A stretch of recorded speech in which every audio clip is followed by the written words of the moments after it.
You're listening to PetLifeRadio.com. Shut up and sit down.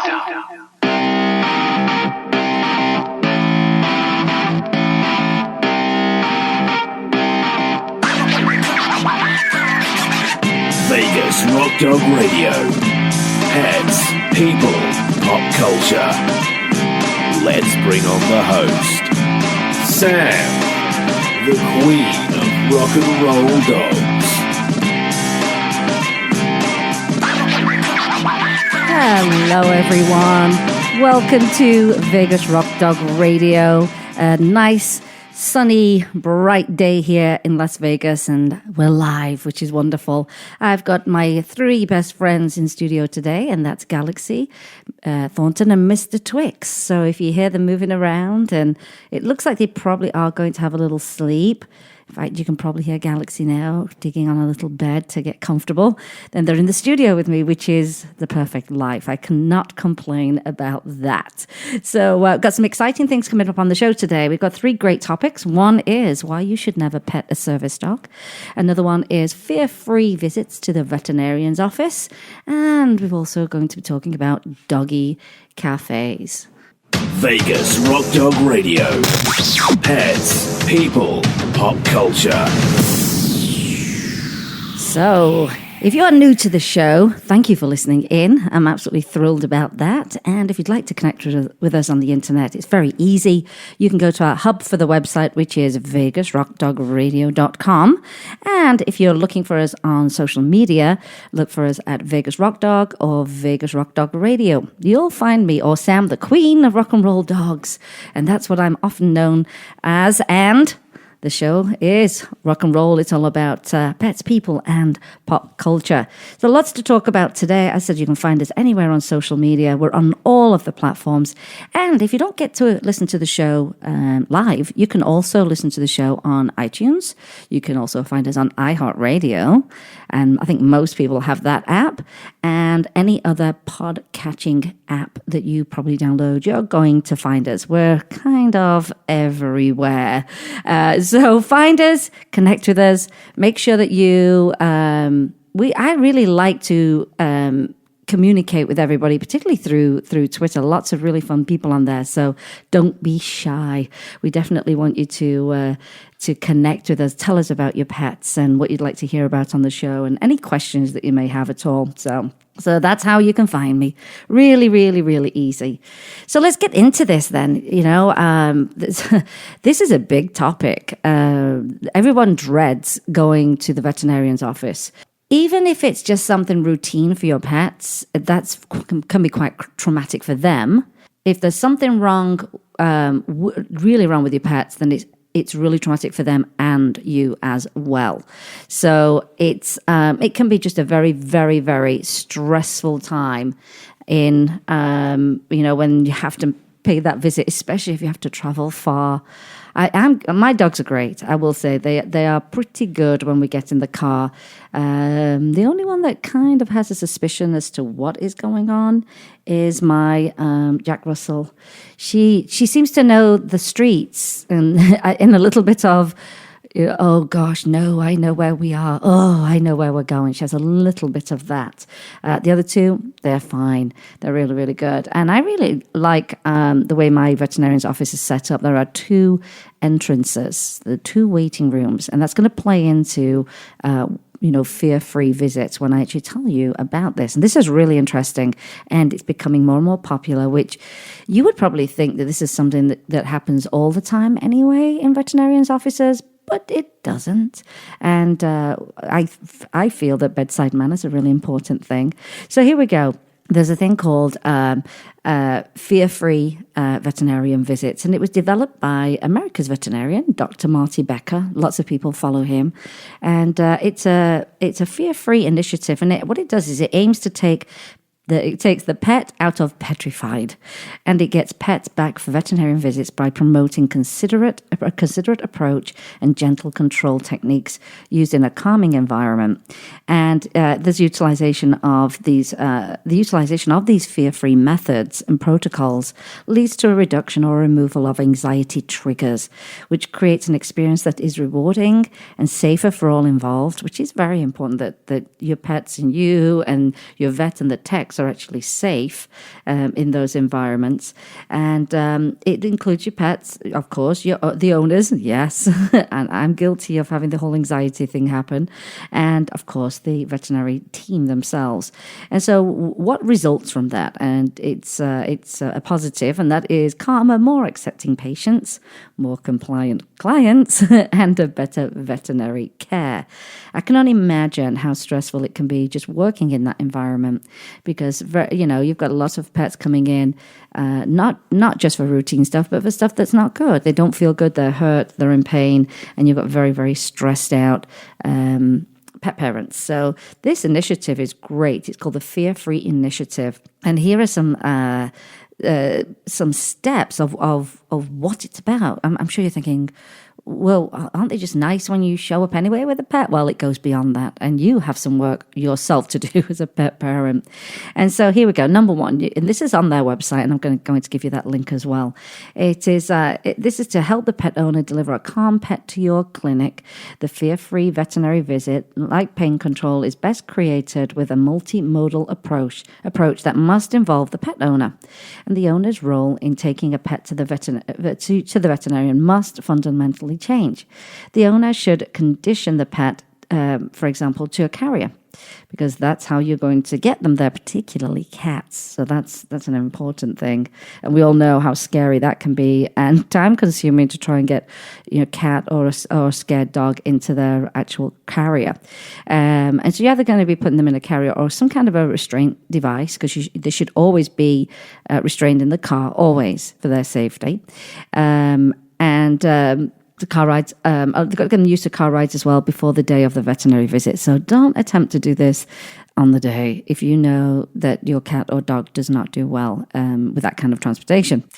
And cats should be allowed to use their carriers daily as a resting place so that the carrier becomes familiar and comfortable rather than something associated with a frightening car ride.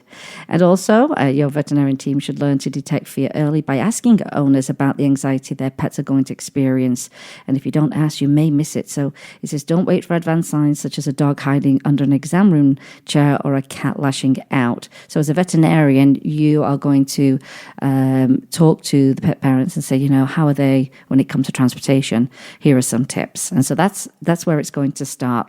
And so you're going to keep your pet calm on the day of the appointment and instruct pet owners, this is for the veterinarians, to use a Daptol or a Feliway pheromone. And it's a calming nutraceutical. And you can also use some carrier covers as well, because sometimes when dogs or cats can see a lot going on and it's unfamiliar, it really scares them. So this can kind of make them calm down a little bit. There's not too much of that visual stimulation. And owners, gosh, this is a tip for me, owners will need to remain calm themselves. For me, it depends what's going on. I really do try. But sometimes I know, and sometimes I'm faking it as well. I'm pretending I'm calm, and I know my dogs, I'm not fooling them. They're looking at me like, yeah, lady, you're not fooling us. We know that you're a bit scared. So I need to work on that in particular. That was definitely a tip for me. And the pet owners, pet parents may find it helpful to play special calming music and use aromatherapy in the car. And some pets may require prescription medication before they leave home, or the pet parent, in my case, may need prescription medication before they leave the home. I've often said that before, like, can't you just sedate me as well at the same time, since I'm freaking out. So that starts way ahead of time.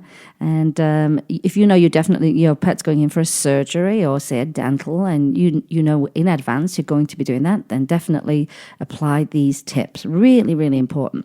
Now here we go. It also says the initiative to instruct the pet parent to limit food before an appointment so that treats more effective.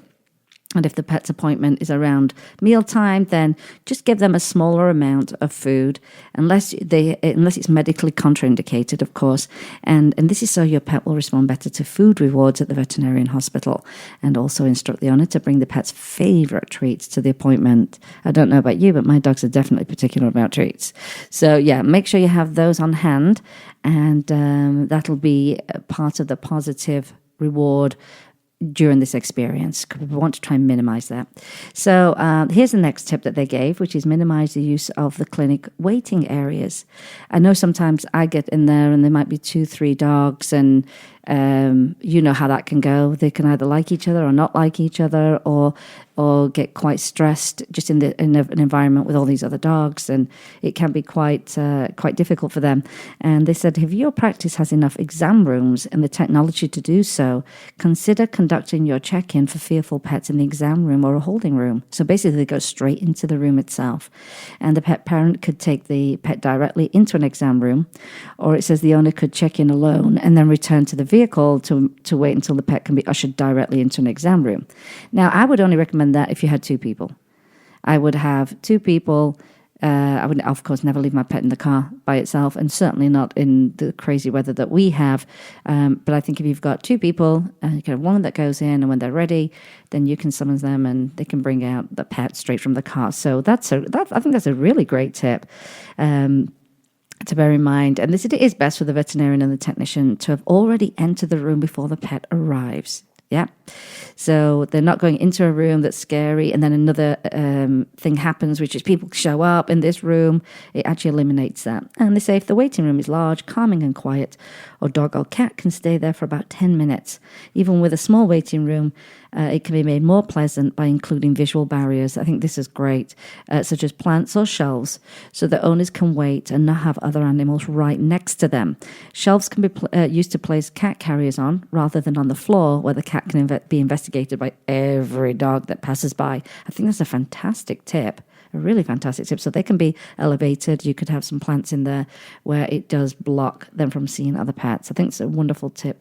Now, they all sound like really small, but I think once you put them all together, you're going to have a really great experience. But there are I've got another 6 of them. Now, designates species-specific exam rooms, and when possible, assign specific exam rooms to a single species. And these will be species-specific and places to examine pets, and will incorporate pheromones, calming music, and wall coverings. Pheromones are also a great tool when species-specific rooms are not practical in a small space. Wonderful.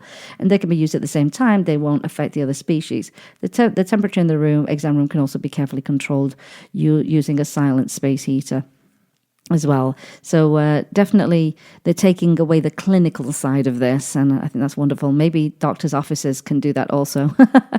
You can also create a sense of calm in the exam room, and veterinarians and technicians should be in the room before the pet enters, and avoid direct eye contact with the pet, and wait for the pet to initiate interaction, and toss lots of tiny treats near the pet so that it doesn't have to come to you to retrieve them. Lower your voice. Don't be hurried. And let dogs sniff the instruments, your stethoscope, and before you use them. And when examination is of a painful area is necessary, consider topical pain management to reduce sensitivity. And let those cats get used to the room by taking the top off their carrier early in the appointment. Provide a towel for them to hide under, and be sure that you have a non-slip surface on the exam table to reduce the pet's fear and anxiety. That is something I've always struggled with, not at my veterinarians, but those tables can be really, really slick, and again, that can lead into a pet not feeling very safe when they don't feel very secure on the table itself. So it'd be great if someone could invent like the thinnest of like almost like a what do they call that plastic, Jim? Cling film. What do you call it here? Saran wrap, yeah? And something like that pulls out, that clings on there, and then they feel secure. Maybe I've just given someone a great idea there. Yeah, go on, I'll give it to you. Patent it and make it yours. But I think that's a really great thing. I use yoga mats in the back of my car as an extra way for one to protect my seats, but for my dogs to feel very secure on it. It's a great thing. Here's another thing: choose the best location to examine the pet, rather than just hoisting the dog or the cat carrier onto the exam table. Explore alternate places to conduct your examination, and that can be in the carrier with the top removed, on the floor with a yoga mat, there you go, or a towel, or on the pet owner's lap. My veterinarian has been on the floor more times than you can imagine. I think we've had more examinations on the floor than actually on the table. Again, it makes it easier. It's a one less frightening thing for the pet. And you're also going to figure out the best method of positional compliance. So gone are the days of wrestling pets to the table. Work with the pet to find out a method of control that keeps the pet calm, but still allows you to perform those procedures. So it doesn't need to be a battle of wills, like this is how we do it. I guess it's just a matter of figuring out how you do it best for that particular pet. And once you know which method works best, note that in the patient record, because along with other information you've gathered, such as the pet's preferred place to be examined, favorite treats, tricks, and cue words can make a world of difference for everyone. It's very stressful, though. It could be very stressful, all involved. Now, the vaccination experience, they said that can be made more comfortable, and be sure to always employ your best distraction techniques. Don't we all do that? Make vaccinations less stressful by choosing options that use small gauge needles, or that they offer a reduced dose, and they give recommendations for that. And when possible, choose vaccinations that can be administered via a less stressful route, such as an oral application, which requires no needles at all. And when injection is necessary, consider that topical pain management before the injection. I think these are great tips.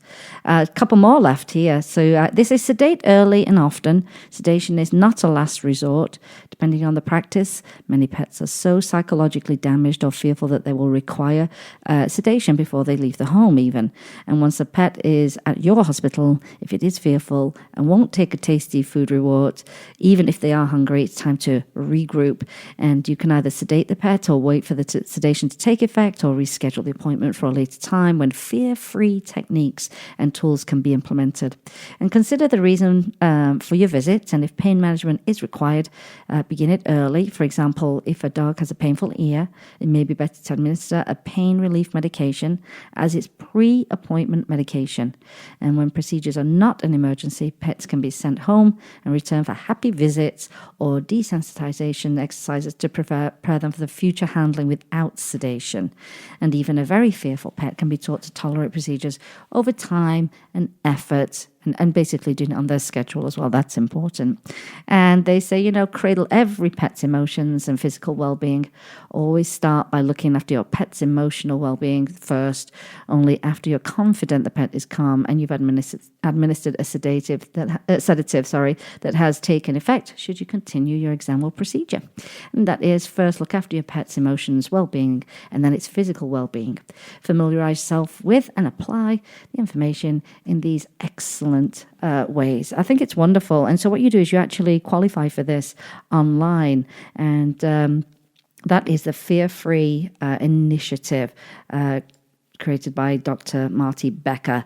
And I think that can make everybody's life so much better. And who wants their pets to be scared? I mean, that's an awful thing, isn't it? It makes you feel terrible. Well, on that note, I think what we should do is probably take a quick break. So we'll see you on the other side, and we're going to talk about something really fun and something that I hope explodes all over the world. It's a wonderful thing. You're listening to Vegas Rock Dog Radio with me, Sam, your host, the Queen of Rock and Roll Dogs. Vegas Rock Dog Radio. Pets, people, pop culture. It's DesignerPetSweaters.com. Hand-knitted designer sweaters for your precious pup or cool cat. Beautiful couture patterns for your pets, including custom-knitted formal wear, casual wear, yachting, and even sports-themed. Many designer pet sweaters include feathered tammy hats, top hats, and a lot of sparkle. Each sweater includes leg loops, front paw sleeves, and leash opening. Visit DesignerPetSweaters.com to order your four-legged fashions today. Large or small, we fit them all. DesignerPetSweaters.com. Looking for the best advice on pet health, safety, and travel? Connect with the Pet Lady. Dana Humphrey, also known as the Pet Lady, will surely be in a city near you real soon.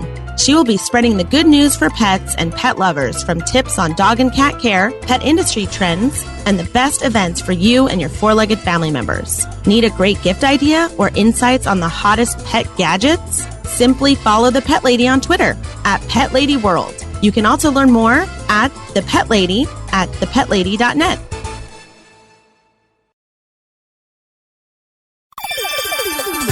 Let's Talk Pets on PetLifeRadio.com. Vegas Rock Dog Radio. Pets, people, pop culture. Welcome back, everyone. So just before the break, we were talking about fear-free techniques for you and your pets when you have to pay a visit to the veterinarian's office. And I think they're wonderful techniques. Veterinarian officers can actually get certified in these techniques. And yeah, I think it's a great thing to be able to say that you offer that. We're a fear-free technique facility. And that would make pet parents just feel that you care even more about them. So that's a great thing. Wonderful, wonderful, wonderful. So here's another wonderful thing. You're going to like this. I really like this. This needs to happen in Vegas. This needs to happen here for me. And that is that America's first dog cafe lets you drink coffee and cuddle adoptable dogs. Oh, I can't think of anything better. We have a couple of cat cafes in England, and I know a couple have popped up here as well in the US, and they're doing very, very well. It's definitely a new kind of business model, but it's kind of like a business slash, the ones in England are a business slash rescue model. And so they're combining two things we all love, which is to drink coffee, socialize, and meet cute animals. And I can't wait till I get to LA, because we're not far away, Jim and I. We're due a trip back to LA, and so we are going to make a point of going to America's first dog cafe. And Pennsylvania-born Sarah Wolfgang, she spent 16 years in South Korea working with shelters and dogs who have difficulty getting adopted. And she did her research with a number of dog and cat cafes, but was dismayed to discover their furry residents reign from puppy mills and do little to help the country's millions of homeless pets. Korea. I lived in South Korea. I can't imagine how difficult that was for her to work in these shelters, because, as you know, they do eat cat and dog.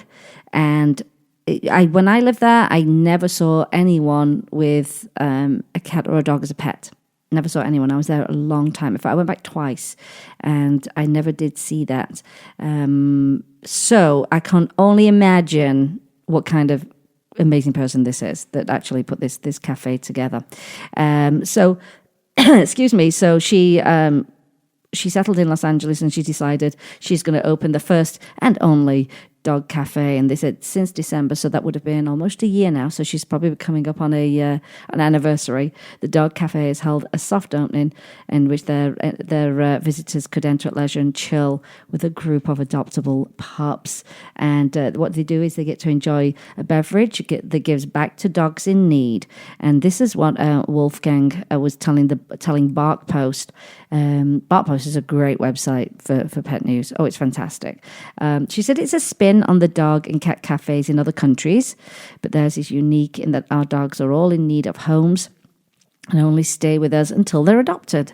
Our mission is to pull abandoned dogs who are being overlooked at shelters and place them in a happier environment where visitors can see them in their true light. I think there's a lot to be said for that. People judge on what they see. So if they see a dog that's tied up in one of those horrible clinical examination rooms they have, I'm saying examination rooms, I think they are examination rooms at the shelters, they look scared, and they are scared. They don't know why they're there. They don't know why they've been dumped by their, I call them pet owners when they dump. They're not pet parents when they dump their pets. And it's, I think for people, there's a disconnect. You have a hard time figuring out how that pet is going to fit in your home. Gosh, because they look so scared, and they look so sad, and they look so small because they all tend to cower. So putting them in this environment that is normal. It's something that you would do yourself. You'd go to a coffee shop. You'd probably take your pet with you. I think it really is great. Shows them in a true light. And these pets get to interact with people, which they don't get in the shelters. And she said one of these dogs is Junior, and he's a distinguished older gentleman who began his adoption journey at the cafe, but who is not very patient with the younger whippersnappers. And Junior was originally brought to a shelter as a bonded pair with another dog, which was a terrier sibling. And when the little dog was pulled by a rescue without him, the white muzzle boxer found himself with a much slimmer chance of finding a home. You see, I know people say, there's no such thing as a bonded pair. But, if they're used to being together, I'm going to say they probably are. I mean, bonded pair is just a term that people throw around, but I'd rather keep, them together where they're familiar with each other, because, again, that can be traumatic. What happened to my little pal, my sister, my brother? So I think people should try and keep them together, but it can reduce the chances of the pet that's left behind, depending on how people view that breed, for example, or it's a big dog, or, so, yeah, that's kind of sad. But she says, as per Miss Wolfgang, Junior is extremely friendly and affectionate, and he likes to greet us by standing on his hind legs and putting his front paws on us to say hi, and it's just the sweetest greeting. And though he's 8 years old, I don't think that's old. People need to stop thinking that that's old. You don't look at your pets as old at all. Ever, because you'll start treating them like they're old. They said this boy loves a good hike and space to run, and he's got a great attitude and the personality of a pup. While some may have suggested she return Junior, Wolfgang says she wouldn't consider that in a million years. So the Dog Cafe aims to revolutionise dog adoption by reinventing the way people connect with rescues. And according to the shop's official press release, it's a complete 180 approach to traditional shelters. No kennels in sight, no issues associated with overcrowding, and the relaxed atmosphere eliminates undesirable behaviours often expressed by stressed shelter dogs. We talk about this a lot. They're not in their normal relaxed state when they're in a shelter, so you can expect to see some behaviours, but they should not be based on the adoption should not be based on what these behaviours. Some of them are just natural and normal, and we would probably be exactly the same. So we want to make sure that they're seen in their best light, as she says. And she said, on the other paw, it's also a great way for dog lovers to kick back with pups, even if they're not ready for a dog of their own. And I think that's a wonderful thing too. If you've never had a pet, or you haven't had a pet in a long time, maybe that can gently bring you into the fold of, do I really want this, or do I just enjoy coming to the cafe and supporting them and getting to hang out with these dogs? I think it's a very good foray into that. And they say that many four-legged dog cafe residents have found amazing homes thanks to this unique shelter environment. I would get rid of the word shelter entirely, in all honesty. The cafe environment, that's what I would call it. And they said one dog, and his name was Snorlax. That's an odd name. But they changed into Potato. Another odd name. Quickly found a forever family at the shop's as the shop's resident pup. But these eager canines aren't just handed out with your cup of joe. In fact, the adoption process is anything but lax, and Wolfgang explains that it all begins with a casual meet and greet with the dogs to see if they are best suited to your lifestyle. And potential adopters then have a mini interview and receive an adoption application. This way they can really decide whether they're ready for the lifetime commitment. And after they submit the application, an adoption coordinator does a mini home check on the same day they drop off the pup. The family gets to do a trial run for a couple of weeks, so you really get to know to be certain that this is the dog for them, and then finalizes the adoption. And Wolfgang says, the whole process takes, from start to finish, takes about an hour, a month. So be patient. And we understand to some that this may be a lengthy process, but to us it helps us ensure each dog that we place in a new home is going to their perfect forever home. That's important. Some people get offended about a home check. They think people are coming in to criticize them. What they do is they're coming in to help you and advise you. Yeah, so I used to do a lot of work with the Dachshund Rescue, and they are known for digging their way out and squeezing through little holes in gates and stuff. So when they would do their home check, they would advise them, you're going to need to secure your yard this way. This is how you can prevent them from getting underneath a fence by actually, by digging under there. This is how you're going to fix that. And it's just to really make sure the home is secure and safe and appropriate. That's all. It's not about judging you. And so some people then say, well, I don't want to adopt a dog. And I think, wow, if you won't go through that step for a dog, then you don't need a dog. Anyway, she said to avoid surrenders back to the cafe or a less than perfect home life for these highly deserving dogs, the extra effort goes a long, long way. And the first dog cafe in America will serve as a venue for humans to indulge in their love of dogs while at the same time bettering and saving the lives of many of our nation's canine residents. So if you're in the LA area, and I will be making my way down there and have an intense craving for caffeine and canines, check out the Dog Cafe. It's the shop hours are 11 a.m. to 7 p.m. So everybody gets time to get down there, and it's at 240 North Virgil Avenue, and it's a $10 per hour. And within that hour, you get a complimentary drink or discount on a specialty beverage and a whole lot of puppy love. I think that's a deal. And you'll be supporting their efforts, which are obviously making a difference. And so for more information, you can go over to their website, which is dogcafela.com. Isn't that great? Love to hear a happy story. So when we go down there, we will post pictures so that we can tell you about our experience. So let's take another quick break, because the last thing we're going to chit-chat about is why you should never pet a service dog. We'll be right back. You're listening to Vegas Rock Dog Radio with me, Sam, your host, the queen of rock and roll dogs. Vegas Rock Dog Radio. Pets, people, pop culture. They wake me up every morning. Their tails are always wagging. They're just running constantly and chasing, shadows and sticks. Their coats are much better. They're very happy dogs. If you want the dog to be healthy, you got to feed it something healthy. DINOVITE.com. I have 3 dogs, golden retrievers, and I make their own food: ground beef, white rice, eggs, including the shells, and the Dinovite supplement, and then the Lico Chops. It takes a few minutes every week. Before the Dinovite, they were overweight. They slept all the time, so now they jump all over me when I'm putting it in their bowls. They're crazy about this food, and their vet said that it's so much healthier for them. Go check out Rescue Dogs. They're just waiting to be loved. Get them started on this Dinovite diet, the health food for animals, and you'll see amazing results. 859-428-1000. 859-428-1000. DINOVITE.com. Begging to hear more of your favorite show? Full episodes of all our shows are available on demand. Go to PetLifeRadio.com to fetch our entire lineup of Possum Pet podcasts. Also, dig us up in iHeartRadio Talk and iTunes. Let's Talk Pets. Live and on demand only from Pet Life Radio. Let's Talk Pets. Let's Talk Pets. On Pet Life Radio. Pet Life Radio. PetLifeRadio.com. Vegas Rock Dog Radio. Pets, people, pop culture. Welcome back, everyone. So just before the break, we were talking about the Dog Cafe in LA. The website is dogcafela.com. If you do go, post pictures, tag me, show me what your experience was about. And if you've adopted from them, I'd love to hear from you, because I think that's a wonderful business model that gives back and helps and does make a difference in the world of dogs and cats who have been, abandoned. And that's why we need more of them. We need more of these cafes. We're bringing, really what they're doing is bringing the shelter animals to you.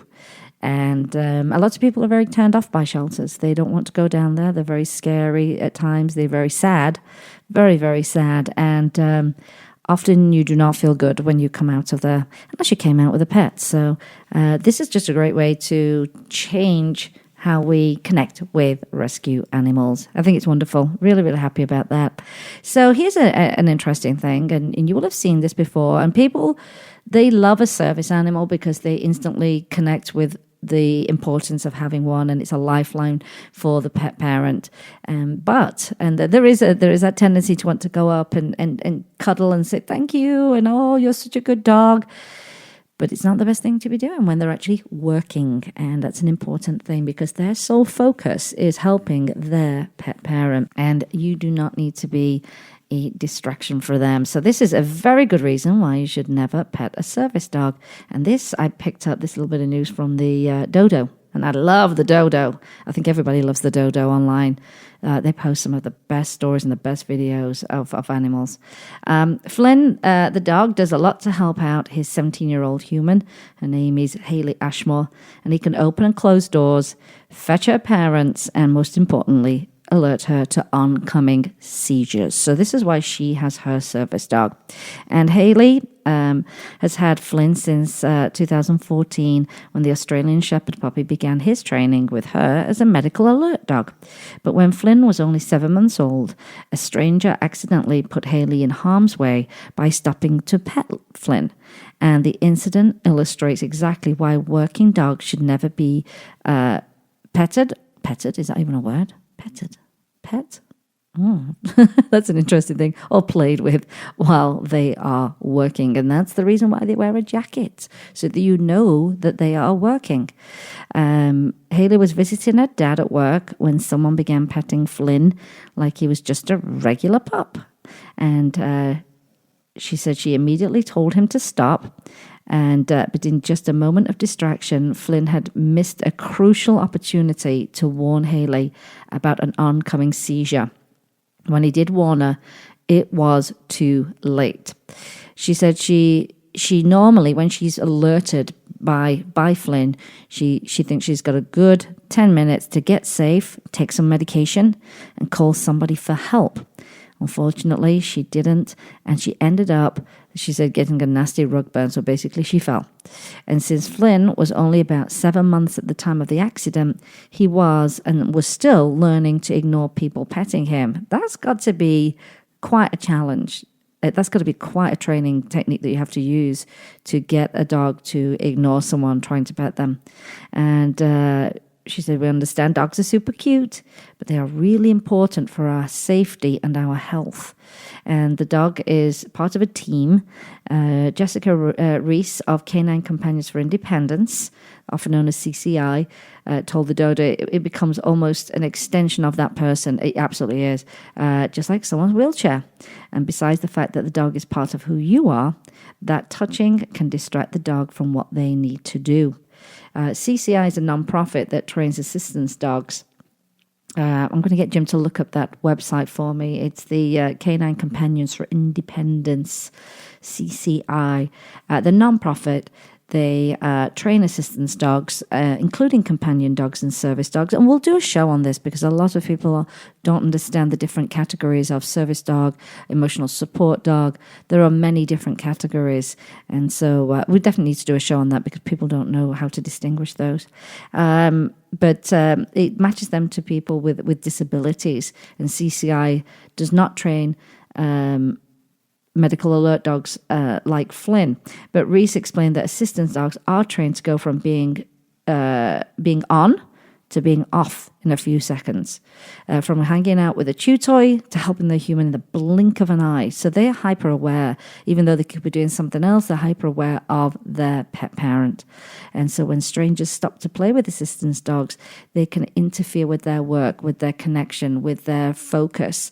And Reese says, they're not a piece of equipment. They will and can be distracted, and so we need to take a hands-off approach. And a lot of the jackets that they wear now will say, do not pet me, I'm working, but there's still always someone that wants to go up and just ignore the fact. But you could be putting someone in absolute danger if the dog misses the cue itself. And this story illustrates just how important these service animals are to us. And when you've got a disability, say you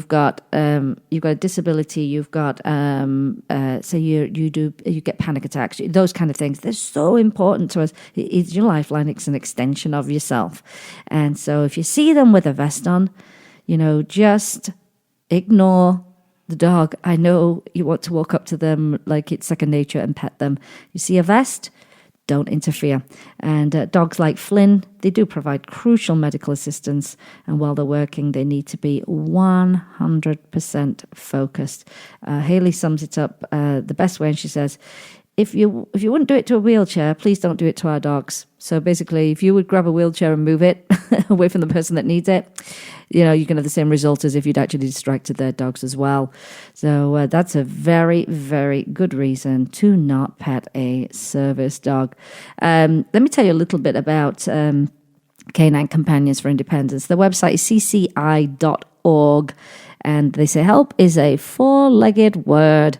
Founded in 1975, Canine Companions for Independence is a non-profit organization that enhances the lives of people with disabilities by providing highly trained assistance dogs and ongoing support to ensure quality partnerships.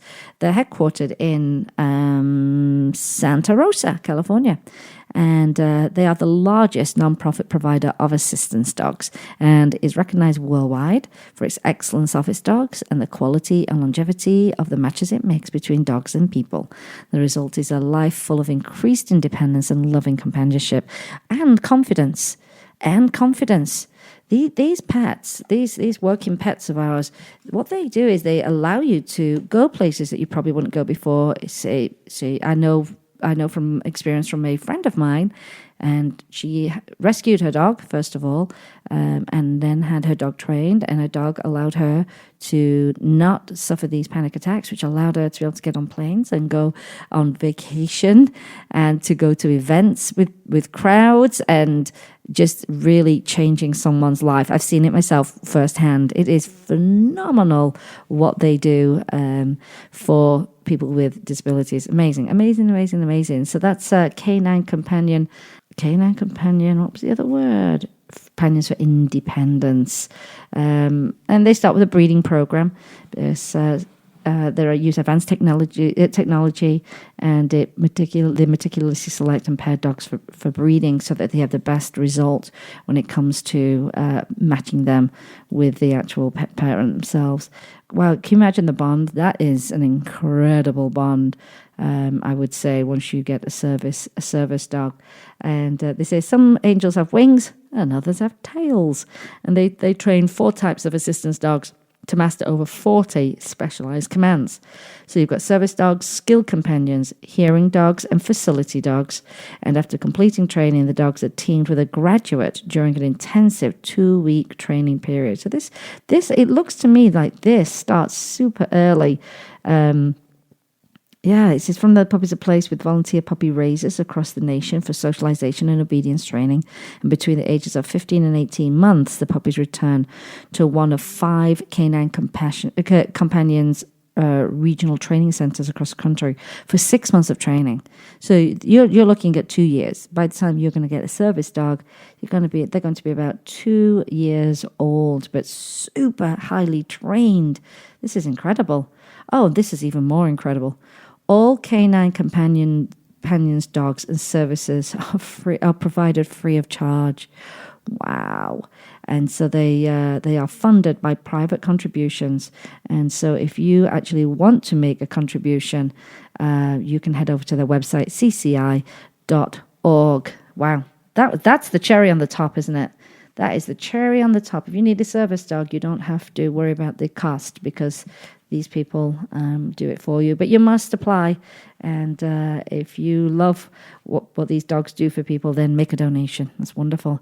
Well, I'll tell you something. The show's gone pretty fast today, I would say. If you've loved the show, which I hope you love the show every single week, and there's a takeaway every single week, and you enjoy something or learn something, then I'm thrilled, and I'd love it if you would actually share the show. And if you're listening on your smartphone, you know there's always that option to share, and we love a share. And you can share it directly to your social media networks and spread the word of Vegas Rock Dog Radio. I want to thank you for listening today. I love to be able to have these shows where I don't have a guest and I can just talk in depth about certain topics that I find very interesting, that I think you would also find interesting and helpful in your life too, regarding pets. So remember, this is always how it goes at the end of the show. You can help an animal in need, either rescue, adopt, donate, volunteer, or share their information, and rescue your next family member. Replace the word shop with adopt. Get yourself off to the doggy cafe and the kitty cafe if you can, and go meet your next best friend. And my best friends are asleep, as I predicted. They're asleep in the studio. The minute I move, though, I think they're going to jump up and go crazy. And be kind to all animals. And that is all animals. Don't go to the circus. Don't go to watch dolphins, whales perform tricks, bears performing tricks. You don't need to do any of that. We need to be kind to all animals. Thank you so much for being with me today. It's a wonderful thing. And take a moment to follow our Facebook page, Instagram, Twitter, anywhere else you can find us. Oh, and our YouTube channel. I just put together a bunch of playlists. So there's some really, really, really fun stuff on there. And you can go on. The one playlist is a pet tip of the day, which a lot of people love. And I've also got just fun dog videos. And we've got some show reel up there as well. So I want to thank you for listening in to Vegas Rock Dog Radio, where it's all been about those pets, people, and pop culture. I'm your host, Sam, the queen of rock and roll dogs. And always kiss your pets. Good morning and good night. And I'll see you next time. Shut up and sit down.